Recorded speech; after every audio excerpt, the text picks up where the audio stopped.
네, 지금부터는 사실상 12월 첫째 주 증시 살펴보겠습니다. 주요 일정들 한번 정리해 주시죠. 네, 일단 이번 주 월요일 같은 경우는 12월 5일은 미국의 10월 내구재 주문 발표가 있고요. 유로존의 10월 소매 판매 데이터 있습니다. 그리고 유럽 중앙은행 총재죠. 라가르드 총재가 연설이 좀 예정이 돼 있고요. 12월 6일에는 독일의 10월 공장 수주가 좀 예정이 돼 있고, 데이터. 예, 그리고 호주 중앙은행이죠. RBA에서 통화정책회의가 열리게 됩니다. 그리고 12월 7일 수요일은 중국의 11월 수출입 동향 데이터가 있고요. 유로존의 3분기 GDP 성장률이 이제 발표가 되고요. 12월 8일은 이제 일본입니다. 일본이 3분기 GDP 성장률 발표가 있고 OECD에서 이제 매월 발표하죠. 경기 선행 지수 데이터 나오고 그날 이제 한국은 선물 옵션 동시 만기일이 이제 열리게 되고요. 12월 9일에는 이제 중국에서 11월 생산자 소비자 물가 지수인데 여기서 이제 생산자 물가 지수가 좀 가장 많이 관심을 가지실 것 같고 미국에선 그날 이제 11월 생산자 물가 지수가 발표가 예정돼 있고 또 미국 같은 날 12월 미시건대 소비자 심리 지수가 발표가 예정이 돼 있습니다. 예, 이번 주 증시도 일정들이 꽤 많은데 그래도 특히 좀 주목해야 될 변수들이 있다면 어떤 것들일까요? 일단 이제 제일 좀 중요한 것 중에 하나가 중국의 생산자 물가. 이게 왜냐하면 이제 미국의 소비자 물가에 항상 선행을 하니까요. 저번에 마이너스까지 갔었잖아요. 네. 그래서 생산자 물가 지수가 좀 당연히 낮게 나올수록 좋습니다. 낮게 나오는 점은 좀 지켜보시면 되겠고, 그 다음에 중국이 요즘에 경기 상황이 워낙 안 좋잖아요. 근데 11월 수출입 데이터가 나오게 되거든요. 그래서 이 수출과 수입 데이터를 보고서 또 경제 상황을 또 우리가 예측할 수 있는 거니까 한번 지켜보시면 좀 좋을 것 같고 그리고 OECD 경기 선행 지수가 제가 데이터 보니까 16개월 연속 지금 계속 떨어지고 있어요. 이게 하향인데 이게 보통 경기가 하향할 때요 22개월 정도 하향을 한대요. 그래서 이게 돌리면 좋죠. 뭐 돌리면 아 이제 드디어 경기가 좀 돌아서는구나 이럴 수 있는데 경기 선행 지수가 계속 떨어지는지 체크하시고 그리고 이 떨어지는 폭도 중요하거든요. 이게 네. 떨어지는 폭이 여전히 크면 아 아직 멀었구나. 근데 이게 폭이 좀 줄어들면요. 이제는 아 경기 바닥 얼마 안 남았구나 이렇게 해석할 수 있으니까 OECD 경기 선행지수도 목요일 날 발표되는 걸 한번 뉴스를 체크해 보시면 좋겠고 제가 이번에 이제 여기 데이터에는 안 넣었지만 조금 그래도 중요한 게 이게 왜냐면은 그날 무조건 하는 건 아니기 때문에 12월 9일 날이 그 금투세 네. 그 관련해 가지고 아마 표결 처리 있을 수도 있다는 얘기가 좀 있어요. 뉴스를 살펴보니까 그래서 이번 주에 여러분들이 또 금투세 이슈도 워낙 중요하니까 그렇죠. 그 뉴스 보시면서 이게 언제쯤 처리가 되는지도 한번 체크를 해보시는 게 좋을 것 같습니다. 연준의 긴축 속도는 역시 물가에 좌우되는데 이제 곧 11월 물가 지수가 나오지 않습니까? 네. 근데 이제 최근에 에너지 가격들 겨울이 다가오니까 이제 석유, 원유하고 천연가스 같은 에너지 가격이 약간 오르는 것도 같은데 네. 괜찮을까요? 에너지 가격이 오르는 거는 뭐 당연히 부담인데 그렇지만 이제 유럽이 생각보다 좀 날씨가 따뜻해가지고 좀 다행이죠 사실은. 네. 그리고 이제 최근에 좀 추워지긴 하지만 평년보단 좀 많이 따뜻했고 거기다가 그 미국의 프리포트 LNG 이제 터미널이 있어요. 거기가 네. 올해 좀 사고가 나가지고 이게 수출을 못했거든요. 그래서 그게 사실은 악재죠 어떻게 보면. 근데 이제 그게 내년 초부터는 또 열린다고 정상적으로 하면 열릴 가능성이 높은 것 같더라고요. 그렇게 보면 결국엔 이 천연가스 가격이 뭐 다시 한번 튈 가능성은 그렇게 높진 않기 때문에 나쁘지 않을 걸로 보고 그다음에 유가 같은 경우도 많은 분들이 또 이게 뭐 계속해서 좀 우려를 좀 많이 하시긴 했지만 뭐 사우디도 계속 뭐 감산 얘기도 한번 했었고 근데 최근에 국제 유가가 얼마 전에 그 76달러까지 떨어졌었거든요. 굉장히 많이 떨어진 거죠. 한때 120달러였으니까. 네. 그러다 지금 다시 81달러까지는 좀 올라왔지만 어쨌든 레벨로 보면은 여전히 좀 그 예전 고점보다는 낮은 수치가 유지되고 있기 때문에 전체적인 원자재 시장은 지금 큰 변화는 없는 것 같아요. 이 부분은 당연히 물가에는 큰 영향을 안 줄 걸로 일단 보고 있는 것 같고요. 그리고 그 지금 11월 이제 물가지표 발표가 얼마 안 남았잖아요. 예. 이게 제가 알기로 12월 13일 날 하는 걸로 지금 나와 있는데 그게 이제 FOMC 바로 전날이더라고요. 예. 이 블룸버그에서 보통 예상을 하는데 아직은 좀 데이터는 안 나와 있는데 전월이 7.7% 나왔잖아요. 그래서 지금 클리브랜드 연방은행이 이게 거의 쪽집게로 불리거든요. 요즘에 여기서 예측한 게 진짜 잘 맞았더라고요. 근데 여기서 나온 데이터는 이번 11월 데이터를 7.49%로 예측을 해놨어요. 네. 그럼 7.7보다는 조금 조금 낮아지죠. 근데 이거보다 물론 더 낮게 나오면 더 좋겠죠. 그래서 전체적으로는 일단 10월보다는 조금 더 낮은 수치로 나오지 않을까 예. 이렇게 전망은 많이들 하고 있는 것 같습니다. 네. 같은 삼성그룹 계열사인데 삼성증권이 이제 삼성전자 목표가를 낮추면서 생산 조절에 나서야 주가 반등도 가능하다 이렇게 이제 말하자면 네. 밝혀가지고 네. 화제인데 삼성전자가 이렇게 감산을 선언할 가능성이 있을까요? 삼성전자는 사실은 뭐 아시겠지만 인위적 감산을 한 적도 없고요. 사실 네. 2000년 이후로 단 한 번도 한 적이 없었고 감산하겠다고 뭐 얘기도 안 하죠. 사실 예. 이번에도 똑같았어요. 제가 봤을 땐 D램 쪽에서는 인위적 감산을 하진 않을 것 같아요. 왜냐하면 삼성전자는 다른 업체랑 다르게 마이크로는 아직 EUV 안 쓰거든요. 근데 삼성은 지금 EUV로 지금 이 공정 전환을 하고 있는데 EUV 공정은 지금 이 수율이 많이 안 나와요. 아직은 굉장히 어려운 공정이라고 하더라고요. D램에서 지금 그러니까 그 3나노, 4나노, 5나노 같은 파운드린 쓰잖아요. 예. 근데 D램은 지금 공정 적용한 지가 얼마 안 됐기 때문에 이게 100% 수율이 나오기 좀 어려워요. 그래서 삼성은 굳이 지금 미세 공정 EUV 쪽으로 전환을 하고 있기 때문에 인위적 감산을 굳이 할 이유가 없는 거죠, 사실은. 그리고 삼성전자 입장에서는 또 점유율을 많이 뺏겼다고 하더라고요. 하이닉스랑 마이크론에 비해서 D램과 램드 점유율이 좀 떨어졌어요. 근데 이거를 여기서 떨어졌는데 또 같이 감산을 해버리면 점유율이 더 떨어질 수도 있거든요. 그래서 2, 3등이 했기 때문에 먼저 야 너네 했으니까 굳이 뭐 나는 그리고 여유도 있어요. 예. 현금이 120조나 되니까 여유가 있으니까 다른 업체들이 먼저 알아서 해주니까 급하게 할 이유가 없는 것 같아요. 제가 네. 봤을 때는. 근데 일각에서는 이런 얘기도 있습니다. 삼성까지 감산하면 이건 진짜 정말 안 좋은 거 아니냐 예. 이런 얘기도 있어요. 그래서 삼성이 진짜 감산하면 진짜 심각할 수도 있는 거죠. 아 진짜 안 좋나 보다. 그래서 이 감산하는 것 자체가 무조건 호재다라고만 좀 보기도 좀 한번 우리가 고민은 좀 해봐야 될 것 같습니다. 그 현대차가 제네시스 GV70을 이제 미국에서 생산한다 이런 이야기를 하는데 네. 이 부분은 뭐 어떻게 주가에 좀 긍정적으로 작용할까요? 예, 일단 저는 이 자체는 뭐 호재죠, 당연히. 왜냐하면 이제 현지 생산이거든요. 이거는. 네. 그러니까 이제 IRA 법안에 의해서 수혜 받을 수 있잖아요, 보조금을. 근데 어쨌든 이게 볼륨 모델이라고 하는데 대량으로 막 판매되는 그런 모델은 아니거든요. 예. 그러니까 아이오닉 5나 이런 게 좀 대중화된 모델이니까 그러니까 당연히 좀 파급 효과는 좀 떨어지지만 그래도 지금 IRA 인플레 감축법에 대응을 할 수 있는 그 모델 중에 첫 모델이죠, 사실 어떻게 보면. 그래서 그런 부분에선 좀 의미는 있지 않나. 그래서 이번 달부터 이제 생산 착수 들어간다고 하더라고요. 그래서 이제 물론 이제 나와서 잘 팔리는지는 한번 우리가 체크는 해봐야 될 것 같고, 그리고 현대차가 모멘텀대로 좀 있긴 있어요. 이번에 SK온하고 합작사, 예. 예, 이제 미국의 배터리 공장 같이 만드는데 이게 누가 파트너 되냐 마냐 해가지고 좀 시간이 좀 걸렸는데 이게 빨리 확정돼야지 공장 건설 들어가잖아요. 그래서 그렇게 좀 보시면 좋겠고, 근데 이렇게 이런 뉴스들이 나오는데도 주가가 왜 이렇게 못 가냐면 일단 인플레 감축법이 지금 통과된 상황에서 아직까지는 현대차는 피해를 볼 수밖에 없죠. 예. 미국 현지 생산은 지금 못하고 특히 제일 중요한 모델이 아이오닉 5나 이제 6, 또 아이오닉 7도 나올 텐데 이 모델들이 현지 생산을 해야 되거든요. 근데 이건 이제 조지아 공장이 완공이 돼야 되니까. 가능하죠. 그러면 이제 제일 좋은 방법은 미국이 예외를 허용해 줘야 돼요. 네. 그래서 제가 오늘 그 기사를 보니까 바이든 대통령이 뭐라고 했냐면 유럽에서 네. 무슨 얘기를 했냐면 이제 유럽도 지금 불만인 거예요. 우리 자동차가 못 파는 거 아니냐 이러니까 바이든 대통령이 뭐라고 하냐면 FTA 체결 국가나 이런 쪽은 좀 예외 조항이 있다. 예. 약간 이런 언급을 좀 했더라고요. 근데 이제 그거를 말로만 할 게 아니라 진짜 그 허용을 좀 해줘야죠. 네. 그래서 FDA 체결 국가한테는 예외 조항이 만약에 적용이 되면 우리 한국의 현대차는요, 그게 바로 시행이 되면 바로 IRA 그 보조금 받을 수가 있어요. 네. 여기 울산에 수출을 해도. 근데 아직은 지금 그게 안 돼 있거든요. 그래서 이건 좀 미국 정부가 좀 전향적으로 나와야 되는데 멘트는 나오지만 우리가 계속 관련 뉴스 아직 확정된 건 아니니까 체크는 좀 계속 해봐야 될 것 같아요. 예. 그리고 2차 전지는 요즘에 별 악재가 없는데도 계속 주가가 죽춤거리더라고요. 뭐 많이 올랐기 때문인가요? 아니면 다른 이유가 있습니까? 근데 지금은 2차 전지가 여러분도 다 아시잖아요. 2차 전지 왜 좋은지 이제 모르시는 분 없어요. 누구나 다 압니다. 네. 네, 뭐 IRA 법안 수혜, 뭐 중국을 대체하고 뭐 광물 뭐 이런 거 해가지고 야 한국이 1등 할 거야. 예. 이래서 LG엔솔 지금 PER이 150배예요. 예. 굉장히 비싸졌어요. 그런데도 올라갔죠. 거기다 한 가지 더 그 LG엔솔이 좀 강했던 건 수급 이슈가 있었어요.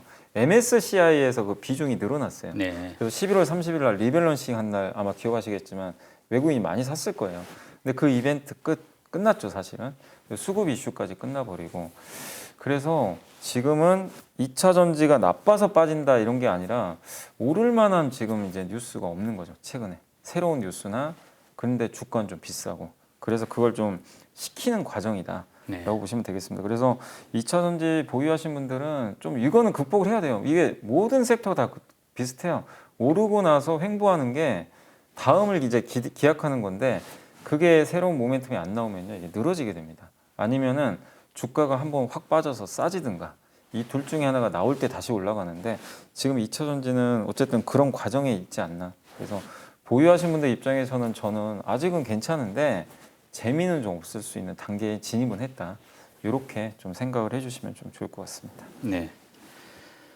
그 사우디아라비아 장관이 네이버 신사옥을 이제 방문하니까 뭐 어떤 수주를 하지 않느냐 이런 기대감 때문에 좀 네이버도 약간 반짝였는데 지금 네옴시티 사업에서 네이버가 진출할 수 있는 어떤 뭐 분야나 이런 게 좀 있는지 만약 진출을 한다면 뭐 규모는 어느 정도 가능한지 이런 것도 좀 궁금합니다. 네, 그 네이버가 이번에 그러니까 좀 많은 분들이 놀랬죠. 아니 웬 네이버? 네. 이 건설사도 아니고 갑자기 웬 뭐 인터넷 회사랑 뭘 하겠다는 거지? 근데 알고 봤더니 네옴시티 건설을 하잖아요. 예. 거기에 디지털 트윈이란 기술이 들어갈 거라고 합니다. 이게 아. 뭐냐면은 여러분들이 지금 보면 여러분들도 만약에 이제 고등학교 때나 아마 저는 고등학교 때 제가 기억나는데 저희도 이 건축 시간이 있었거든요. 그러니까 약간 이제 설계도 그려보고 기술 시간이죠. 아니, 기술이었나요? 제가 예. 정확히 근데 저도 그려본 기억이 나요. 네. 이게 설계도 같은 거 해가지고 이제 뭐 아파트 한번 그려보고 그랬던 거 기억이 나긴 나는데 그때 우리 다 손으로 그렸잖아요. 예. 근데 이제 지금은 요즘에 3D 뭐 CAD 같은 거 많이들 쓰시잖아요.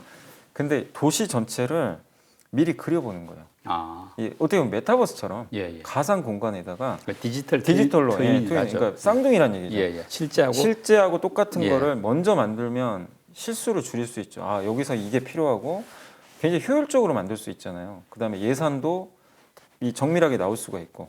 예, 그래서 이런 부분들을 이제 디지털 트윈 기술로 이게 투사를 해가지고 굉장히 이제 속도도 좀 높여주고 하는 이런 기술이라고 보시면 좋겠는데 이게 이제 네옴시티에도 필요하겠죠, 당연히. 그래서 아마 사우디가 이 네이버에 이걸 좀 원하는 거 아닌가. 네. 뭐 실제 수주까지는 모르겠습니다. 근데 얼마 전에 또 네이버가 사우디를 이게 한번 또 갔다 왔나 봐요. 이 기술과 관련해가지고. 그러면 이런 그 디지털 트윈 기술에서 네이버가 다른 뭐 외국보다 훨씬 더 좀 잘하는 뭐 그런 장점이 있습니까? 네이버가 여러분들이 그냥 인터넷 광고 뭐 이런 걸로만 생각하시겠지만 인공지능 굉장히 오랫동안 해왔어요. 아, 인공지능, 그런가요? 자율주행 이쪽 그 업력도 되게 오래돼 있습니다. 팀도 있는 걸로 알고 있고 꾸준하게 이걸 연구를 해왔거든요. 예. 근데 이제 이런 것들이 여기 지금 접목이 된 기술이거든요. 그래서 저는 충분히 경쟁력이 있지 않나. 그러니까 사우디가 여기 장관이 와서 방문을 했겠죠. 예. 그래서 그냥 방문은 아니고 좀 뭔가 좀 계약권도 나오지 않을까. 시장에서는 기대를 하고 있으니까 이게 어쨌든 건설에도 적용이 되지만 반도체 공장이라든가 정말 많이 쓰인대요. 건물 보안 같은 거 미리 테스트도 해보고. 그래서 이 쓰임새가 되게 많기 때문에 네옴시티에 만약에 이게 네이버가 수주를 따내게 되면 네. 또 하나의 좋은 모멘텀이 되지 않을까라고 생각하고 있습니다. 뭐 지금 이제 배당주 투자할 수 있는 시간이 됐다 이런 이야기가 있는 반면에 또 배당락이라는 게 있기 때문에 지금 들어가기는 좀 늦었다 뭐 이런 이야기도 있더라고요. 네. 지금 12월에도 할 수 있는 배당주 투자가 있다면 어떤 종목 분야일까요? 몇 개 한번 이게 찾아봤더니 삼성카드가 있고요. 삼성카드가 한 7% 정도 나오고 그 부동산 신탁에서 한국자산신탁 여기가 한 6%대 정도 나오고요. 그 지주사 효성 있죠. 효성이 8%, 상사주에서 LX 인터내셔널이 6.9%, BNK 금융지주가 한 8% 이상의 높죠, 되게 높은 이제 배당 수익률이 나오는데 다만 이제 여러분들한테 당부드리고 싶은 게 이렇게 많이 주는 기업들은요 배당락 있죠. 올해 배당락이 12월 28일입니다. 그날 시초가에 급락해요. 뭐 배당락은 왜냐면 주는 만큼 빼버리거든요. 그래서 그만큼의 좀 하락이 나올 수 있다는 건 꼭 염두에 두시고 그래서 보통 이런 전략들이 좀 있긴 있어요. 배당락 전에 그러니까 내가 이 배당주를 샀는데 뭐 예를 들어 삼성카드가 예를 들어 10% 내가 수익이 나 있어요. 그럼 오히려 파는 것도 괜찮은 전략입니다. 배당보다 더 수익이 많잖아요. 왜냐하면 그거 안 팔고 냅두시면 이게 배당락의 7%가 그대로 그냥 예, 마이너스로 출발하는 경우가 많으니까 그 점은 꼭 염두에 두시고, 다만 나는 뭐 계속 어차피 배당이 목적이면 가져가셔도 되겠지만 시세 차익과 이 배당 중에 그 부분은 꼭 선택을 하셔서 네. 대응을 할 필요가 있는 것 같습니다. 지금 수출이 좀 부진한 상황에서 이제 파업도 겹쳐 있고 또 뭐 금투세 유예, 법인세 인하 이런 것도 지금 쉽지가 않은 상황이지 않습니까? 네. 이럴 때 연말 우리 증시 괜찮을까요?